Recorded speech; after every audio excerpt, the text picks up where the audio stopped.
ಹಾಗಾದ್ರೆ ಎಲ್ರಿಗೂ ನಮಸ್ಕಾರ. ಸೊ ಏನಪ್ಪ ವಿಷಯ ಅಂತಾರೆ, ಬಿಗ್ ಬಾಸ್ ಸೀಸನ್ 11ರ ಗ್ರ್ಯಾಂಡ್ ಓಪನಿಂಗ್ ನಿನ್ನೆ ಆಯಿತು. ಆ್ಯಂಡ್ 17 ಕಂಟೆಸ್ಟೆಂಟ್ಗಳು ಕೂಡ ಬಿಗ್ ಬಾಸ್ ಮನೆ ಒಳಗಡೆ ಹೋಗಿದ್ದಾರೆ. ಆ್ಯಂಡ್ ಬಿಗ್ ಬಾಸ್ ಕಂಟೆಸ್ಟೆಂಟ್ಗಳ ಬಗ್ಗೆ ನಿಮ್ಮ ಅನಿಸಿಕೆಗಳು ಏನು ಅಂತ ದಯವಿಟ್ಟು ಕಮೆಂಟ್ ಬಾಕ್ಸಲ್ಲಿ ತಿಳಿಸಿ. ಹಾಗೆ ನನ್ನ ಒಂದು ರಿವ್ಯೂ ಆ್ಯಂಡ್ ರಿಯಾಕ್ಷನ್ ಏನು ಅಂತಂದರೆ, ಬಿಗ್ ಬಾಸ್ ಸೀಸನ್ 11 ನನ್ನ ಪ್ರಕಾರ ಎಲ್ಲೋ ಸ್ವಲ್ಪ ಸಪ್ಪೆ ಅಂತ ನನಗನ್ನಿಸ್ತು ಗ್ರ್ಯಾಂಡ್ ಓಪನಿಂಗು. ಯಾಕಂದರೆ ಗ್ರ್ಯಾಂಡ್ ಓಪನಿಂಗ್ ಥರ ಅನಿಸಲಿಲ್ಲ, ಓನ್ಲಿ ಓಪನಿಂಗ್ ಅನ್ನೋ ರೀತಿಯಲ್ಲಿ ಮಾತ್ರ ಇತ್ತು ಅದು. ಯಾಕಂದರೆ ತುಂಬ ಸಪ್ಪೆ ಆಗಿತ್ತು ಗುರು, ನಿಜ ಹೇಳಬೇಕು ಅಂತಂದರೆ. ಆ್ಯಂಡ್ ಪರ್ಫಾರ್ಮೆನ್ಸ್ಗಳಿರಲಿಲ್ಲ, ಡ್ಯಾನ್ಸ್ ಪರ್ಫಾರ್ಮೆನ್ಸು ಯಾವುದೇ ರೀತಿಯ ಒಂದು ಅಂತ ದೊಡ್ಡ ಮಟ್ಟದಲ್ಲಿ ಏನೂ ಸೌಂಡ್ ಮಾಡಲಿಲ್ಲ. ಬೇರೆ ಒಂದು ಸೀಸನಲ್ಲಿ ತುಂಬ ಚೆನ್ನಾಗಿ ಮಾಡಿದರು, ಬಟ್ ಈ ಸರಿ ಓಕೆ, ಜಸ್ಟ್ ಓಕೆ ಅಂತ ಅನಿಸ್ತು. ಆ್ಯಂಡ್ ಮೊದಲನೇ ಕಂಟೆಸ್ಟೆಂಟ್ ಬಗ್ಗೆ ಮಾತಾಡಿದ್ರೆ ಭವ್ಯಗೌಡ ಅವರು. ಸೊ ಭವ್ಯಗೌಡ ನಿಮ್ಗೆ ಗೊತ್ತಿರೋ ಕಲರ್ಸ್ ಕನ್ನಡದಲ್ಲಿ ಧಾರಾವಾಹಿನಲ್ಲಿ ಗೀತಾ ಅನ್ನೋ ಸೀರಿಯಲಲ್ಲಿ ಮಾಡ್ತಾಯಿದ್ರು. ಆ್ಯಂಡ್ ಅವರು ಕೂಡ ಒಂದು ಸೀರಿಯಲ್ ಬ್ಯಾಕ್ಗ್ರೌಂಡಿಂದ ಬಂದಿರುವಂಥವ್ರು, ಒಳ್ಳೆ ಪರ್ಫಾರ್ಮರ್ ಅಂತ ನನಗನ್ಸುತ್ತೆ. ಆ್ಯಂಡ್ ತುಂಬ ಚೂಟಿಯಾಗಿ ಕೂಡ ಇದ್ದಾರೆ. ಆ್ಯಂಡ್ ಎಲ್ಲರ ಜೊತೆ ಹೊಂದ್ಕೊಂಡು ಹೋಗ್ತಾರೆ. ಆ್ಯಂಡ್ ಸೋಷಿಯಲ್ ಮೀಡಿಯಾದಲ್ಲಿ ಕೂಡ ತುಂಬ ಒಂದು ಸೌಂಡ್ ಮಾಡಿದಂಥವ್ರು. ಸೊ ಭವ್ಯಗೌಡ ಪಕ್ಕಾ ಪರ್ಫಾರ್ಮರ್ ಅಂತ ನನಗನ್ಸುತ್ತೆ. ಸೊ ಇವರು ಒಂದು ಸ್ವಲ್ಪ ದಿನ ಬಿಗ್ ಬಾಸ್ ಒಳಗಡೆ ಸೌಂಡ್ ಮಾಡ್ತಾರೆ. ಆ್ಯಂಡ್ ಯಮುನಾ ಶ್ರೀನಿಧಿ, ಸೊ ತುಂಬ ಘಾಟಿ ಅಂತ ನನಗನ್ಸುತ್ತೆ. ಪಕ್ಕಾ ಲೋಕಲ್ ಇದು. ಸೊ ಸಖತ್ ಮಾತುಗಾತಿ. ಸೊ ಯಾರನ್ನೂ ಬಿಡೋದಿಲ್ಲ ಮಾತಲ್ಲಂತೂ, ಯಾರೂ ಕೂಡ ಇವ್ರನ್ನ ಹಿಡಿಯೋಕ್ಕಾಗಲ್ಲ ಅಂತ ಅಂದ್ಕೊಂಡಿದ್ದೀನಿ. ಸೊ ಪಕ್ಕಾ ಲೋಕಲ್ ಘಾಟಿ ಹೆಣ್ಮಗಳು. ಓಕೆ, ಇನ್ನು ಮೂರನೇ ಕಂಟೆಸ್ಟೆಂಟು ಧನರಾಜ್ ಆಚಾರ್. ಸೊ ಪಕ್ಕಾ ಪ್ರಳಯಾಂತಕ ಇವನು. ಯಾಕಂತಂದರೆ ಗುಳಿಗೆ ಸಿದ್ಧ ಒಳಗೆ ಏನೋ ಅಂತಾರಲ್ಲ, ಸೊ ಆ ಕ್ಯಾರೆಕ್ಟ್ರು. ಯಾಕಂದರೆ ಜಿ ಕನ್ನಡದಲ್ಲಿ ನೋಡಿದ್ದೀವಿ. ಸೊ ಸೋಷಿಯಲ್ ಮೀಡಿಯಾದಿಂದ ಬಂದಂಥವ್ರು ಕೆಲವರೆಲ್ಲ ಚೆನ್ನಾಗಿ ಸೊ ಈ ಪ್ಲಾಟ್ಫಾರ್ಮ್ಗಳನ್ನ ಯೂಸ್ ಮಾಡ್ಕೊಂಡಿದ್ದಾರೆ. ಒಂದು ಪ್ರಶಾಂತ್ ಅಂತ ಅವ್ರು ಗಿಚ್ಚಿಗಿಲಿನಲ್ಲಿ ಅವರು ಕೂಡ ತುಂಬ ಚೆನ್ನಾಗಿ ಯೂಸ್ ಮಾಡ್ಕೊತಿದ್ದಾರೆ. ಅಂದರೆ ಪೆದ್ದನ ಥರ ಇರ್ತಾರೆ. ಸೊ ಅಲ್ಲೇ ಅವರ ಒಂದು ಬೇಳೆನ ಬೇಯಿಸ್ಕೊಂಡ್ಬಿಡ್ತಾರೆ. ಸೊ ಆ ಕ್ಯಾರೆಕ್ಟ್ರಲ್ಲಿ ಧನರಾಜ್ ಆಚಾರ್ ಅವರು ಕೂಡ ಇದ್ದಾರೆ ಅಂತ ನಾನು ಅಂದ್ಕೊಂಡಿದ್ದೀನಿ. ಒಂದು ಒಳ್ಳೆ ಪ್ಲಾಟ್ಫಾರ್ಮ್ ಅವ್ರಿಗೆ ಕೂಡ ಸಿಕ್ಕಿದೆ. ಆ್ಯಂಡ್ ಮಗು ಕೂಡ ಅವ್ರಿಗೆ ಇವಾಗ ರೀಸೆಂಟಾಗಿ ಆಗಿದೆ ಅಂತ, ಆದರೂ ಕೂಡ ಬಿಟ್ಟು ಹೋಗ್ತಾ ಇದ್ದಾರೆ. ಒಳ್ಳೆಯದಾಗಲಿ ಅವ್ರಿಗೂ ಕೂಡ. And Gautami, so soft spoken ಹುಡುಗಿ. ಸೊ ಆ್ಯಂಡ್ ಹಾನೆಸ್ಟ್ ಆಗಿದ್ದಾರೆ ಅಂತ ಅನ್ಸುತ್ತೆ. ಆ್ಯಂಡ್ ಮೆಚೂರ್ ಕೂಡ ಇದ್ದಾರೆ. ಸೊ ಸತ್ಯ ಸೀರಿಯಲಲ್ಲಿ ಆ್ಯಕ್ಟ್ ಮಾಡಿದರು. ಸೊ ಅಲ್ಲಿ ಸತ್ಯ ಆಗಿ ರೆಬಲ್ ಆಗಿ ಕಾಣಿಸ್ಕೊಂಡಿದ್ರು, ಬಟ್ ಇಲ್ಲಿ ಮೇ ಬಿ ಸಾಫ್ಟ್ ಆಗಿರ್ತಾರೆ ಅಂತ ನಾನು ಅಂದ್ಕೊಂಡಿದ್ದೀನಿ. ಆ್ಯಂಡ್ ಅವ್ರದ್ದು ಒಂದು ವಿಗ್ ಕೂಡ ಒಂದು ತೆಗೆಯುವಂಥ ಒಂದು ಪ್ರೋಮೋ ರಿಲೀಸ್ ಆಗಿದೆ ಇವತ್ತು. ತುಂಬ ಎಮೋಷ್ನಲ್ ಆಗಿದ್ದಾರೆ.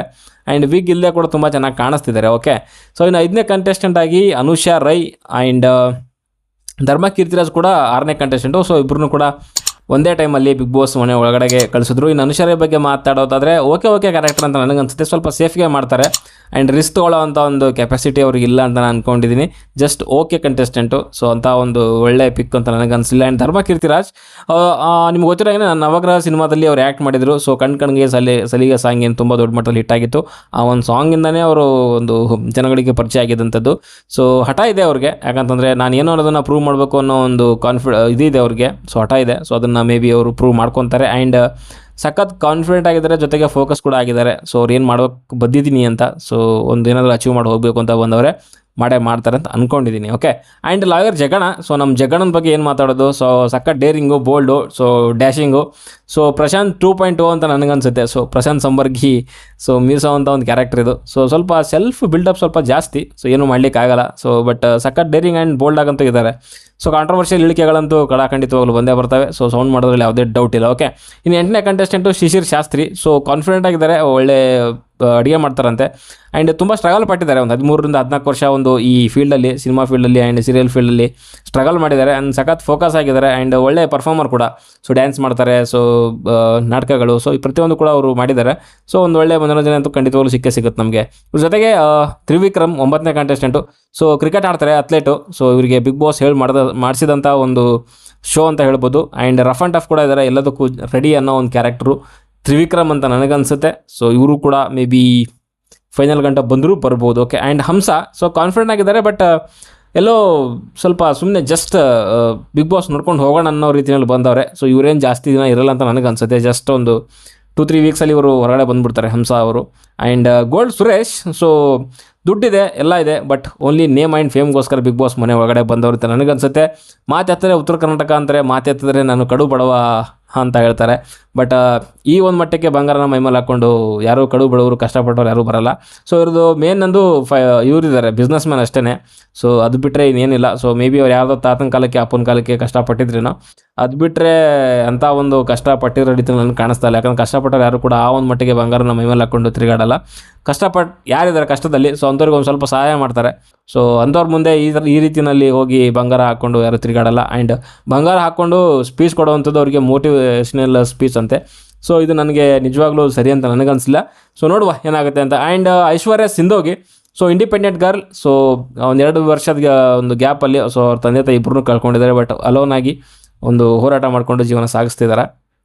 ಆ್ಯಂಡ್ ಇವರು ಕೂಡ ಒಂದು ಬೇಬಿ ಅಲೋನ್ ಗರ್ಲ್ ಆ್ಯಂಡ್ ಹೋರಾಟ ಮಾಡ್ತಾರೆ ಅಂತ ನಾನು ಅಂದ್ಕೊಂಡಿದ್ದೀನಿ. ಆ್ಯಂಡ್ ಚೈತ್ರ ಕುಂದಾಪುರ ಸೊ ಒಳ್ಳೆ ಮಾತುಗಾರ್ತಿ, ಭಾಷಣಗಾರ್ತಿ ಆ್ಯಂಡ್ ಸುಳ್ಳುಗಾರ್ತಿ ಅಂತ ಕೂಡ ಹೇಳ್ಬೋದೇನೋ. ಯಾಕಂತಂದರೆ ಅವರ ಒಂದು ಹಿಸ್ಟ್ರಿ ತೆಗೆದು ನೋಡಿದ್ರೆ ಅದೇ ರೀತಿಯಲ್ಲಿ ಅನಿಸುತ್ತೆ. ಬಟ್ ನನ್ನ ಒಂದು ಹೇಳಿಕೆಯನ್ನು ಸುಳ್ಳು ಮಾಡಲಿ, ಸೊ ಒಳ್ಳೆ ರೀತಿಯಲ್ಲಿ ಬಿಗ್ ಬಾಸ್ ಮನೆ ಒಳಗಡೆ ಆಡಲಿ ಅಂತ ಕೇಳ್ಕೊತೀನಿ. ಓಕೆ.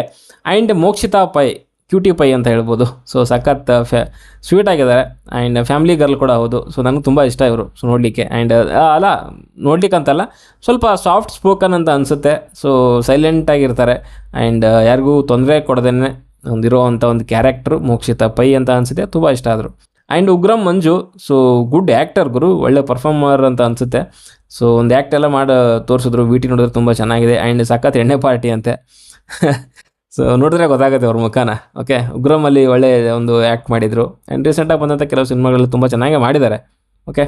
ಆ್ಯಂಡ್ ರಂಜಿತ್, ಸೊ ಪಕ್ಕಾ ವಿಲನ್ ಕ್ಯಾರೆಕ್ಟರ್ಗಳು ಇದು. ಆ್ಯಂಡ್ ನನಗೆ ಒಂದು ಸಡನ್ನಾಗಿ ನೋಡಿದಾಗ ವಿನಯ್ ಅಂತ ಅನಿಸ್ತು. ಸೊ ಸೀಸನ್ 10ನಲ್ಲಿ ಏನು ವಿನಯ್ ಇದ್ದರು, ಸೊ ಅವ್ರನ್ನೇ ನೋಡಿರೋ ರೀತಿಯಲ್ಲಿ ಅನ್ನಿಸ್ತು. ಯಾಕಂತಂದರೆ ಆ ಒಂದು ಫಿಸಿಕ್ಕು ಅದೆಲ್ಲ ನೋಡ್ತಾ ಇದ್ದರೆ ಸೊ ಅವ್ರನ್ನೇ ಹೋಲೋ ರೀತಿಯಲ್ಲಿದೆ. ಸೊ ಮೇ ಬಿ ಅವರ ಒಂದು ಸ್ಥಾನನ ತುಂಬಬಹುದು ಅಂತ ಅನ್ಕೊತೀನಿ. ತುಂಬ್ತಾರೆ ಅಂತ ಹೇಳ್ತಾ ಇಲ್ಲ, ಬಟ್ ಮೇ ಬಿ ಟ್ರೈ ಮಾಡ್ಬೋದೇನೋಪ್ಪ. ಓಕೆ. ಸೊ ಆ ಒಂದು ಕೆಪಾಸಿಟಿ ಅವ್ರಿಗೆ ಇದೆ ಅಂತ ಅಂದ್ಕೊಂಡಿದ್ದೀನಿ. ಆ್ಯಂಡ್ ಫೈನಲ್ ಆ್ಯಂಡ್ ಲಾಸ್ಟ್ ಅಂದರೆ ಮಾನಸ. ಸೊ ಮಾನಸ ಬಗ್ಗೆ ಹೇಳಬೇಕು ಅಂತಂದರೆ ಲವ್ಲಿ ಕ್ಯಾರೆಕ್ಟರು. ಸೊ ಚೆನ್ನಾಗಿ ಮಾತಾಡ್ತಾರೆ, ಒಂದು ಎಲ್ಲದರಲ್ಲೂ ಒಂದು ರೀತಿಯ ಲವಲವಿಕೆಯಿಂದ ಇರ್ತಾರೆ.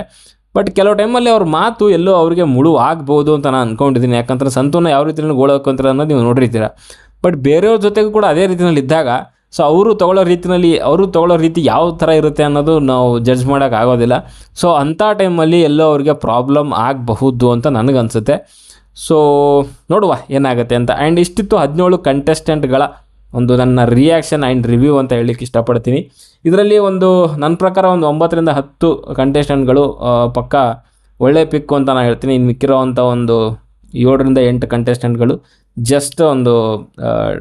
ಜಸ್ಟ್ ಪಿಕ್ ಅಂತ ಹೇಳಲಿಕ್ಕೆ ಇಷ್ಟಪಡ್ತೀನಿ. ಅಂಥ ಒಂದು ಗ್ರೇಟ್ ಪಿಕ್ ಏನಲ್ಲ. ಆ್ಯಂಡ್ ಕೆಲವೊಂದಂತೂ ವೇಸ್ಟ್ ಅಂತ ನನಗನ್ಸಿದ್ದು, ಅವಶ್ಯಕತೆ ಇರಲಿಲ್ಲ ಅವ್ರಿಗೆ. ಒಂದು ಗೋಲ್ಡ್ ಸುರೇಶು, ಇನ್ನೊಂದು ಹಂಸ, ಆ್ಯಂಡ್ ಇನ್ನೊಂದು 2-3 ಕಂಟೆಸ್ಟೆಂಟ್ಗಳಿಗೆ ಅವ್ರಿಗೆ ಅವಶ್ಯಕತೆ ಇರಲಿಲ್ಲ ಬಿಗ್ ಬಾಸು. ಬಟ್ ಅವರಿಗೆ ಚಾನ್ಸ್ ಕೊಟ್ಟಿದ್ದಾರೆ. ಸೊ ಚಾನ್ಸ್ನ ಯಾವ ರೀತಿಯಲ್ಲಿ ಉಪಯೋಗಿಸ್ಕೊತಾರೆ ಅನ್ನೋದನ್ನು ಕಾದು ನೋಡುವ. ಓಕೆ. ಸೊ ಇವತ್ತು ಪ್ರೋಮೋ ಕೂಡ ರಿಲೀಸ್ ಮಾಡಿದ್ದಾರೆ. ಸೊ ಅಲ್ಲಿ ನಮ್ಮ ಗೌತಮಿ ಅವರ ಒಂದು ವಿಗ್ ಬಗ್ಗೆ ತುಂಬ ಡಿಸ್ಕಷನ್ ನಡೀತಾ ಇದೆ. ಆ್ಯಂಡ್ ಅವರು ಕೂಡ ಸ್ವಲ್ಪ ಎಮೋಷ್ನಲ್ ಆಗಿದ್ದಾರೆ. ಜೊತೆಗೆ female Don and male don ಅಂತ ಚೈತ್ರ ಕುಂದಾಪುರ ಆ್ಯಂಡ್ ಲಾಯರ್ ಜಗದೀಶ್ ಅವರೇ ಅನೌನ್ಸ್ ಮಾಡಿಬಿಟ್ಟಿದ್ದಾರೆ. ಸೊ ಆ್ಯಂಡ್ ನೋಡುವ ಏನೇನಾಗುತ್ತೆ ಅಂತ. ಓಕೆ. ಸದ್ಯಕ್ಕಂತೂ ಈ ವಿಡಿಯೋದಲ್ಲಿ ಇಷ್ಟ ಲೈಕ್ ಮಾಡಿ, ಶೇರ್ ಮಾಡಿ, ಚಾನಲ್ ಸಬ್ಸ್ಕ್ರೈಬ್ ಮಾಡ್ಕೊಳ್ಳಿ ಅಂತ ಹೇಳ್ತಾ ಮುಂದಿನ ವಿಡಿಯೋದಲ್ಲಿ ಸಿಗೋವರೆಗೂ ಟಾಟಾ, ಬೈ ಬಾಯ್.